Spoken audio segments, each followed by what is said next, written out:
یا بسم اللہ الرحمن الرحیم 2-3 منٹ میں میں اپنی گزارشات آپ کے سامنے رکھوں گا کہ عمران خان صاحب کے اوپر یہ جو مقدمہ بنایا گیا ہے یہ کیوں بنایا گیا ہے؟ جیسا کہ سارا بیک گراؤنڈ رؤوف صاحب نے اور ہمارے خالد خورشید صاحب نے بتا دیا ہے کہ کیسے باہر سے دھمکی ملتی ہے اور اس دھمکی کے اندر لکھا کیا ہوتا ہے کہ اگر آپ عمران خان صاحب کو ہٹائیں گے تو آپ کو معاف کر دیا جائے گا اور اگر آپ عمران خان صاحب کو نہیں ہٹائیں گے تو پھر آپ نتائج بھگتیں گے. بجائے یہ کہ ان لوگوں کے اوپر ایف آئی آر درج ہوتی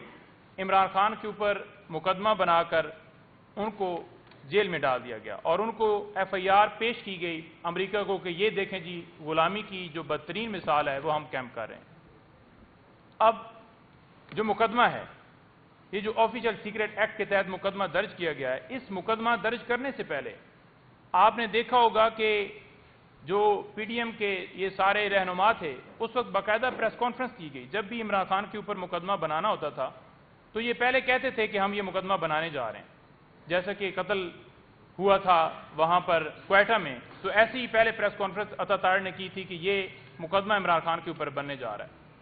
اس کو پہلے خبر ہو جاتی ہے کہ یہ قتل ہو رہا ہے اور اس قتل کا مقدمہ جو ہے وہ عمران خان کے اوپر ہوگا. تو یہ آفیشل سیکرٹ ایکٹ کے تحت جو مقدمہ درج کیا گیا عدالت کے سامنے یہ سارے حقائق آ چکے ہیں کہ نہ تو آفیشل سیکرٹ ایکٹ کا اطلاق ہوتا ہے اور اس کے اندر جو کردار ہے اعظم خان کا وہ پہلے بطور وہاں پر ملزم تھے اور بعد میں جب انہیں اغوا کیا گیا جب ان کی فیملی نے پٹیشن دائر کی کہ انہیں برآمد کیا جائے تو انہیں بطور گواہ جو ہے وہ پیش کر دیا گیا. اسی طرح وہاں پر اسد عمر صاحب وہ بھی اس میں ایکیوز تھے اور پھر ان کو کہا گیا کیونکہ آپ نے کہا ہے کہ ہم سیاست سے جو ہے لا تلقی کرتے ہیں تو لہٰذا اب آپ کیس واپس لے لیں تو انہوں نے اپنی ضمانت واپس لے لی تھی. آفیشل سیکرٹ ایکٹ کا اطلاق کیا اس مقدمے میں ہوتا ہے یا نہیں ہوتا یہ سرکار کسی طرح سے ثابت نہیں کر پائی کہ کسی اور ملک کو اس سائفر سے فائدہ ہوا ہو. اب اس کے اندر جو مین چیز ہے کہ سائفر کیا وہ اوریجنل تھا جو خان صاحب نے پیش کیا یا اس کو ڈی کلاسیفائڈ کیا گیا تو وہ حقیقت آپ کے سامنے آ چکی ہے کہ اس سائفر کو ڈی کلاسیفائڈ کر دیا گیا تھا اور ڈی کلاسیفائڈ ہونے کے بعد وہ اوریجنل سائفر رہتا ہی نہیں ہے. اس سائفر کے اندر جو ساری پروسیڈنگ کی گئی ہے سماعت کے اندر اس پروسیڈنگ کے اندر سائفر نہ ریکارڈ کے اوپر موجود ہے نہ سائفر جو ہے اس کا ڈی کلاسیفائڈ ڈاکومنٹ ریکارڈ کے اوپر موجود ہے اور ہائی کورٹ میں بھی یہ بات ثابت ہوئی ہے اور عدالت نے یہ ریمارکس دیے ہیں کہ جلسے کی ایک تقریر جس کا آپ ذکر کر رہے ہیں سائفر کہاں ہے تو پراسیکیوشن مکمل طور پر اس سائفر کے اوپر کیس بنانے میں ناکام ہو چکی ہے کیونکہ ریکارڈ کے اوپر سائفر یا اس کے ریلیٹڈ کوئی ڈاکومنٹ انہوں نے پیش نہیں کیا. سائفر جو رولز ہیں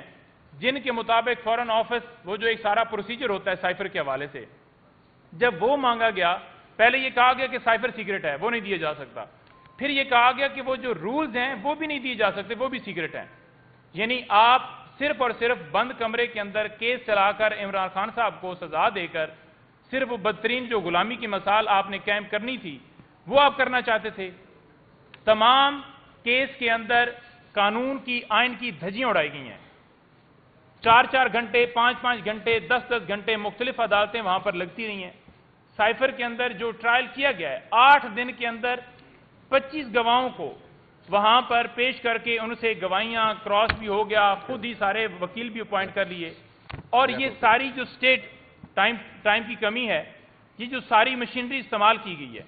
صرف اور صرف ٹارگٹ کرنے کے لیے کہ عمران خان قصوروار ہے. عمران خان اس کیس سے بالکل سارے حقائق سامنے آ چکے ہیں کہ عمران خان کا رتی برابر بھی قصور نہیں ہے. جن لوگوں نے یہ سازش کی ہے جو اس کے اندر کردار تھے ان کے خلاف کارروائی ہونی چاہیے. آج وہ دندناتے ان کو ایوانوں میں بٹھایا گیا ہے اور وہ ڈٹھائی کے ساتھ آ کر پریس کانفرنس کر رہے ہیں کہ عمران خان کا قصور ہے. شکریہ جی. تھینک یو جی. بڑی مہربانی. کوئی سوال اگر ہو تو بتا